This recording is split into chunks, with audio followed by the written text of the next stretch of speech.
ಚಲವಾದಿ ನಾರಾಯಣ ಸ್ವಾಮಿ ಅವರು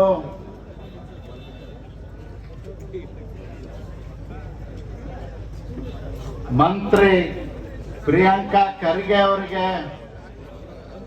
ಟೀಕೆ ಮಾಡಿದಾರ ಅನ್ನೋ ಕಾರಣಕ್ಕಾಗಿ ಅವರು ಚಿತ್ತಾಪುರಕ್ಕೆ ಹೋದಂತ ಸಂದರ್ಭದಲ್ಲಿ ದಿಗ್ಬಂಧನ ಹಾಕಿ ಅವಮಾನ ಮಾಡಿ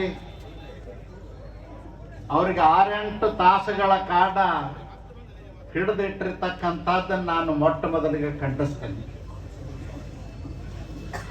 ಬಂಧುಗಳೇ, ನಮ್ಮ ಪ್ರತಿಪಕ್ಷದ ನಾಯಕರಾದ ಮಾನ್ಯ ಶ್ರೀ ಅಶೋಕ್ ಅವರು ಬರ್ತಾ ಇದ್ದಾರೆ. ಅವರಿಗೆ ಸ್ವಾಗತವನ್ನು ಬಯಸ್ತೇನೆ.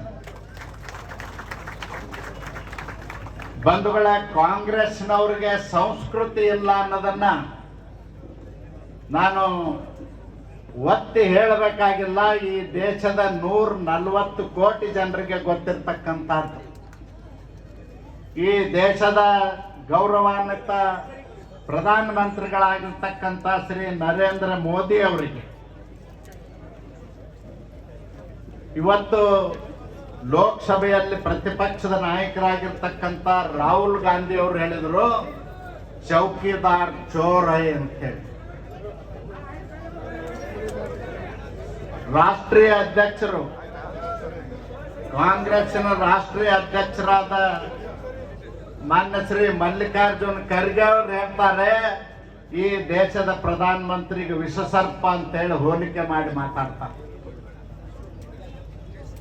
ಅಷ್ಟೇ ಅಲ್ಲ, ಪ್ರಿಯಾಂಕಾ ಗಾಂಧಿ ಇನ್ನೂ ಲೋಕಸಭೆ ಹೊಸದೊಳಗೆ ಒಳಗೆ ಕಾಲೇ ಇಟ್ಟಿಲ್ಲ. ಪ್ರಧಾನಮಂತ್ರಿ ನರೇಂದ್ರ ಮೋದಿಜಿ ಅವರಿಗೆ ಏಕವಚನದಲ್ಲಿ ಸಂಬೋಧನೆ ಮಾಡ್ತಾ ಇದ್ದಾರೆ. ಇವರಿಗೆ ಯಾವ ಸಂಸ್ಕೃತಿ ಇದೆ? ಯಾವ ಸಂಸ್ಕೃತಿ ಇದೆ? ಮಲ್ಲಿಕಾರ್ಜುನ್ ಖರ್ಗೆ ಅವರೇ ಹೇಳಬೇಕು. ಕಾಂಗ್ರೆಸ್ ನಾಯಕರಿಗೆ ನಾಲಿಗೆಗೆ ಏನಾದರೂ ಹಿಡಿತಾ ಇದೆನಾ? ಪ್ರತಿನಿತ್ಯ ದೇಶದ ಪ್ರಧಾನಮಂತ್ರಿಗಳಾಗಿರ್ತಕ್ಕಂಥ ನರೇಂದ್ರ ಮೋದಿಜಿ ಅವರಿಗೆ ಏಕವಚನದಲ್ಲಿ ಟೀಕೆ ಟಿಪ್ಪಣಿಗಳನ್ನು ಮಾಡ್ತಾ ಇದ್ದಾರೆ. ಸಿದ್ದರಾಮಯ್ಯನವರ ನಿಮಗೊಂದು ಎಚ್ಚರಿಕೆ ಮಾತನ್ನು ಹೇಳಲಿಕ್ಕೆ ಬಯಸ್ತೇನೆ. ನಿಮ್ಮ ಮಂತ್ರಿ ಮಂಡಲದ ಸದಸ್ಯರನ್ನ ಹದ್ದು ಬಸ್ತಿನಲ್ಲಿ ಇಡದೆ ಹೋದ್ರ ಹಾದಿ ಬೀದಿಗಳಲ್ಲಿ ಜನ ಹೊಡೆದು ಓಡಿಸ್ತಾರ ಅನ್ನೋದನ್ನ ಎಚ್ಚರಿಕೆಯನ್ನು ಕೊಡ್ಲಿಕ್ಕೆ ಬಯಸ್ತೇನೆ. ಬಂಧುಗಳೇ, ಕಾಂಗ್ರೆಸ್ ಸಂಸ್ಕೃತಿ ಏನಂದ್ರ, ನರಸಿಂಹರಾಯರಿಗೂ ಒಂದು ದಿನಾನು ಗೌರವ ಕೊಡ್ಲಿಲ್ಲ. ದೇಶದ ಪ್ರಧಾನ ಮಂತ್ರಿಗಳಾಗಿದ್ರು. ಮನಮೋಹನ್ ಸಿಂಗ್ ಅವ್ರಿಗೆ ಯಾವತ್ತೂ ಜೈವಾಗ್ಲತ್ತ ಅವ್ರ ಬಾಯಿಂದ ಬರಲೇ ಇಲ್ಲ. ಅವ್ರಿಗೆ ಹೊಟ್ಟಿ ಉರಿ ಇರ್ತಕ್ಕಂಥದ್ದು ಮೊನ್ನೆ ಪಾಕಿಸ್ತಾನದ ವಿರುದ್ಧ ಯುದ್ಧ ಮಾಡಿ ಜಗತ್ತಿಗೆ ಮೆಚ್ಚಿ ಹೌದೌದು ಅನ್ನೋ ರೀತಿಯಲ್ಲಿ ನಮ್ಮ ಸೇನೆ ಕೆಲಸ ಮಾಡಿತು. ಪ್ರಧಾನ ಮಂತ್ರಿ ನರೇಂದ್ರ ಮೋದಿಜಿ ಅವ್ರ ಮಾರ್ಗದರ್ಶನದಲ್ಲಿ.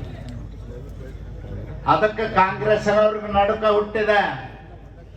ಕಾಂಗ್ರೆಸ್ ಮನೆಗೆ ದೀಪಕ್ಕೆ ದೀಪ ಹಚ್ಚುವವ್ರ ದಿಕ್ಕಿಲ್ದಂಗೆ ಆಗ್ತದ ಅನ್ನುವಂತ ಭಯದಿಂದ ಹತಾಶರಾಗಿ ಬಾಯಿಗೆ ಬಂದಂಗೆ ಮಾತಾಡ್ತಾ ಇದ್ದಾರ, ಅನುಚಿತ ವರ್ತನೆಯನ್ನು ಮಾಡ್ತಾ ಇದ್ದಾರೆ.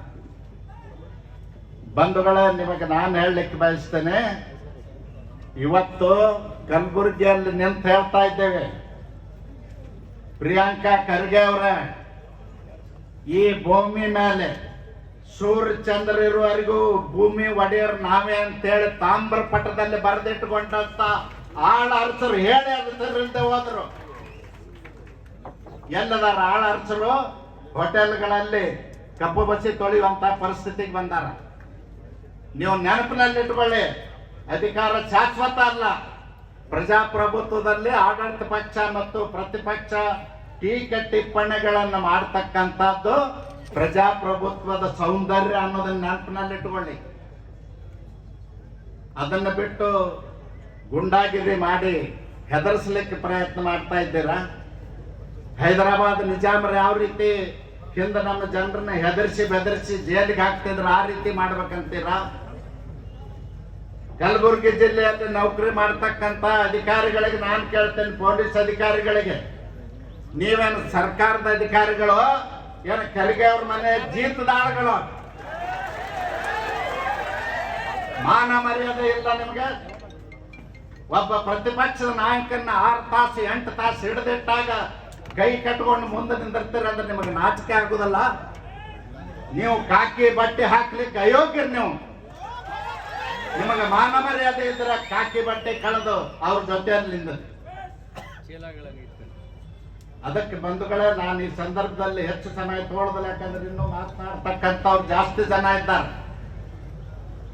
ನಾನು ಕೊನೆಯದಾಗಿ ಹೇಳಲಿಕ್ಕೆ ಬಯಸ್ತೇನೆ, ನಿಮಗೆ ನಡುಕ ಹುಟ್ಟಿದೆ, ನಿಮಗೆ ತಾಕತ್ತಿದ್ರೆ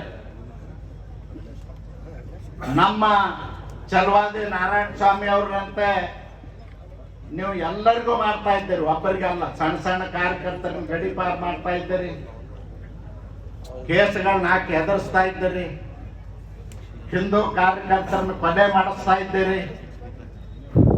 ನಿಮಗೆ ನಾನು ಹೇಳಲಿಕ್ಕೆ ಬಯಸ್ತೇನೆ, ಇಂಥ ನೀಚ ಕೃತ್ಯವನ್ನು ಬಿಡಿ, ಸಂವಿಧಾನಾತ್ಮಕವಾಗಿ ಆಡಳಿತ ಮಾಡ್ತಕ್ಕಂಥ ಕೆಲಸ ಮಾಡಿ. ಮಾಡದೆ ಹೋದ್ರೆ ನಿಮಗ ಜನ ಕ್ಷಮಿಸ್ಲಿಕ್ಕೆ ಸಾಧ್ಯ ಇಲ್ಲ, ಬುದ್ಧಿ ಕಲಿಸ್ತಾರೆ ಅಂತಕ್ಕಂಥ ಎಚ್ಚರಿಕೆಯನ್ನು ಸಿದ್ದರಾಮಯ್ಯನವ್ರಿಗೆ ನಾನು ಹೇಳಲಿಕ್ಕೆ ಬಯಸಿ ನನ್ನ ಮಾತು